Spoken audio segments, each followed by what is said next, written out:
étudié les poils des chimpanzés. On a mis en évidence plus de 60 pesticides dans leurs poils.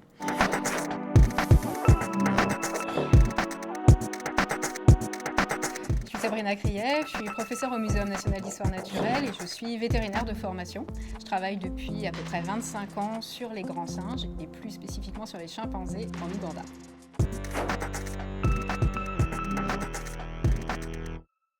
C'est un métier qui est passionnant parce qu'il fait le lien entre un travail de terrain, d'observation, des actions concrètes de conservation et des découvertes toujours nouvelles.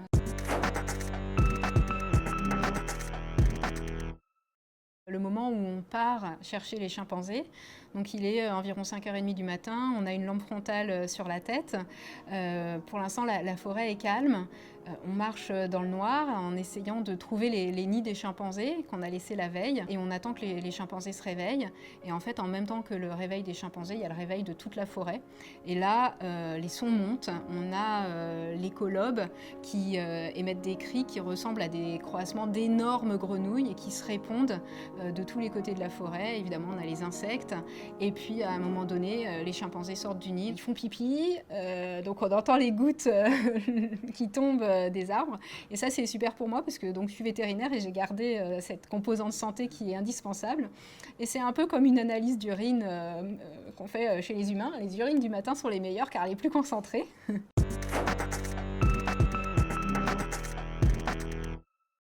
Alors en fait, la situation des chimpanzés, des grands singes en général est catastrophique. Ça rejoint un peu tous les chiffres qu'on entend, 1 million d'espèces menacées de disparaître dans les prochaines décennies. Et on considère que 70% des populations de grands singes ont disparu dans les 40 dernières années. Dans la zone où je travaille, en fait, les locaux ne mangent pas de viande de brousse, pas de viande de primates en tout cas, ni de chimpanzés. Par contre, ils posent des pièges pour attraper du petit gibier, des antilopes, etc. Et en fait, les chimpanzés sont les victimes collatérales de ces pièges. Et c'est pour ça qu'ils perdent des parties de leurs membres, donc des mains ou des pieds.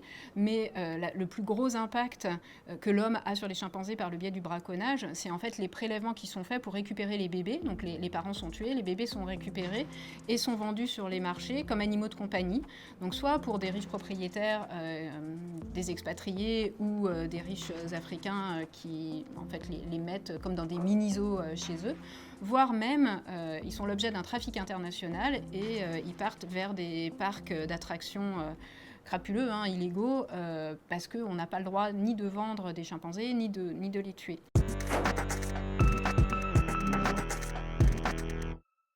Les chimpanzés consomment plus de 300 parties de plantes différentes. Donc on se rend compte déjà de la richesse de leur régime alimentaire. Quand on compare à nous et nos 5 fruits et légumes par jour, on est bien au-delà.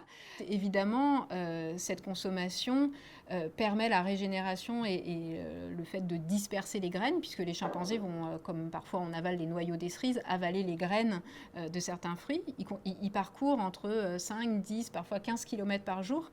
Donc ces graines qu'ils ont mangées à un endroit, ils vont au bout de 24 heures de transit digestif, les déposer dans leur crotte à parfois 10 km de là. Et donc, ils vont régénérer l'écosystème avec les plantes qu'ils aiment.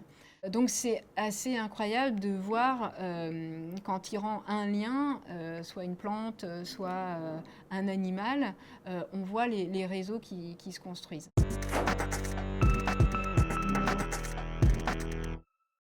Ce qu'on a observé en fait en suivant les chimpanzés de Sebitoli en Ouganda où je travaille, c'est que certains avaient des narines complètement atrophiées, une chimpanzé avait un bec de lièvre, d'autres n'avaient pas de cycle sexuel. On s'est rendu compte en essayant d'analyser le sol, l'eau des rivières et les arbres qui poussaient autour, ainsi que les plantes, qu'en fait il y avait une espèce de cocktail de molécules de pesticides. On a étudié les poils des chimpanzés, on a mis en évidence plus de 60 pesticides dans leurs poils.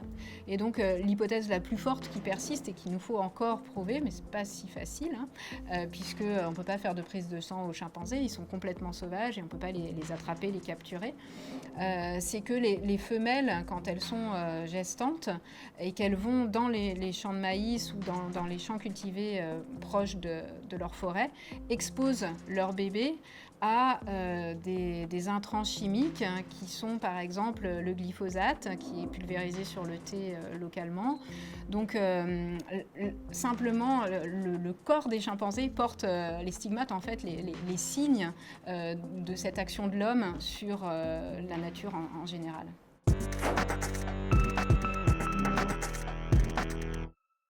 On s'est d'abord rendu compte que les chimpanzés avaient ces malformations et on a posé des pièges à détection de présence dans la forêt pour suivre la biodiversité et les espèces animales en général. Et là, on s'est rendu compte que les babouins aussi étaient affectés par ces malformations. Donc ça a renforcé l'hypothèse que c'est probablement la consommation des produits, puisque les babouins sont des grands pilleurs aussi. Et évidemment, une des autres espèces de primates qui cohabitent, c'est l'homme et il y a des chances pour que si chimpanzés et babouins présentent ces malformations, les humains soient aussi les victimes de ces pesticides.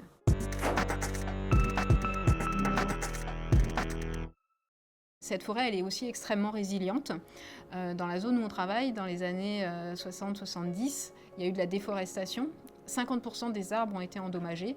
Et aujourd'hui, on a une forêt en régénération. Les humains ont planté des eucalyptus qui ne sont pas des plantes endémiques de la région. Assez rapidement, les chimpanzés ont découvert les propriétés des écorces et les consomment quand ils toussent ou a priori qu'ils sont enrhumés. Donc il ne faut absolument pas abandonner la partie. Même dans les endroits où la forêt a été dégradée, il y a de l'espoir. Et au final, si on considère que les chimpanzés peuvent être des indicateurs de l'état de ces forêts tropicales, leur disparition est extrêmement mauvais signe pour nous. Il y a des risques pour qu'on ait une communauté de destin, c'est-à-dire que si les chimpanzés disparaissent, les humains suivent peu de temps après.